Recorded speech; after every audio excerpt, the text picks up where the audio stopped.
Hi, I'm Brett Pearson, and I'll be discussing a summary of an article titled "The Hidden Costs of Organizational Dishonesty." With reports of misconduct among businesses becoming commonplace, business schools are placing an added emphasis on ethics.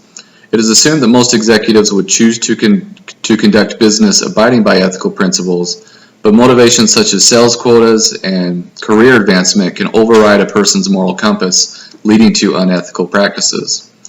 Adhering to honest practices is the right thing to do, but an organization should be even more motivated in sticking with ethical principles because it is shown that those who don't can face significant harm to their bottom line. Companies may be willing to use dishonest tactics to improve short-term profits, but this will likely set them on a course that can cause substantial damage in the long run. An organization that allows or encourages dishonest tactics with its stakeholders will face internal consequences. We'll discuss these consequences that we'll refer to as malignancies. Developing a poor reputation is an obvious consequence of dishonest practices.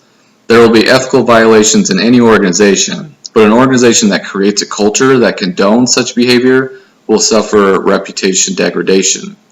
Effects from this will include damage to the organization's opportunities for new and repeat business. It has been found that a business's ethicality can have a direct effect on whether consumers will choose to purchase from that business and even whether they'll choose to buy stock in it. And research has found that people react more adversely to deceitfulness than to any other attribute. An organization that is struggling economically can potentially turn things around, but an organization that loses the trust of consumers through dishonesty can find that the damage may be irreparable. At the very least, it would be a difficult uphill battle to regain trust. The second malignancy is the match or mismatch of the values of the employees and the values of the organization. An organization that allows or encourages deceptive practices will most likely be met with opposition from employees whose values do not align with those practices.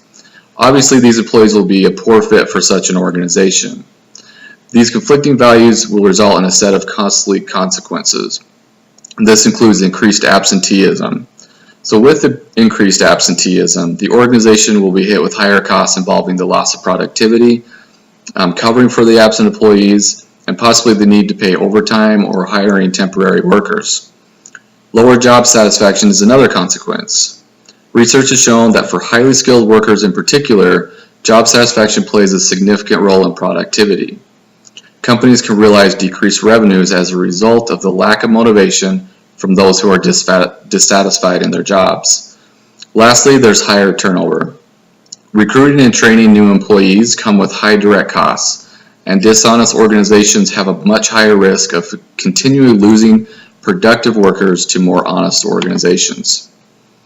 An unethical organization will tend to seek and recruit employees who are willing to adopt their practices, thus finding those who are a good fit for organizational dishonesty. In addition, these organizations can also create dishonest employees. Honest employees may end up giving in to peer pressure or a supervisor's requests that are not aligned with their values, and often eventually rationalize their actions. These employees are likely to begin adopting unethical practices on a consistent basis. Creating a dishonest workforce will lead to internal consequences such as theft and fraud. If employees are cheating their customers, they should have no problem cheating their employer. Statistics show that fraud committed by employees is the most common type of fraud afflicting companies, and employers are trying to combat this issue. This leads us into the third malignancy, increased surveillance. The direct costs of installing surveillance systems for corporations are substantial, but there are also indirect costs that should be considered as well. Employee monitoring is associated with tension, severe anxiety, and depression. These conditions correlate with diminished productivity and absenteeism. A perceived lack of trust often exists with increased surveillance as well. This can create a dysfunctional environment with increased tension between employees and management. Workers may even commit actions that are a form of retaliation to gain back control over their environment, which includes theft. Management may respond by investing in more surveillance, which will only further degrade the work environment. So the direct and indirect costs of organizational dishonesty are often referred to as severe business problems. But many of the organizations that have dealt with these issues often focus on fixing the results of the problems instead of trying to correct the root cause of the problems. It is more effective to make a strong commitment to end corporate dishonesty.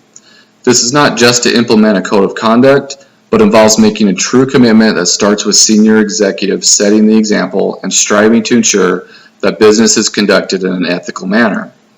Implementing appropriate policies, showing consistent honesty in conducting business with all types of stakeholders, and taking steps to measure the ethical reputation of specific employees and the company as a whole will help ensure that an organization can attain and maintain high standards of conduct. Thank you.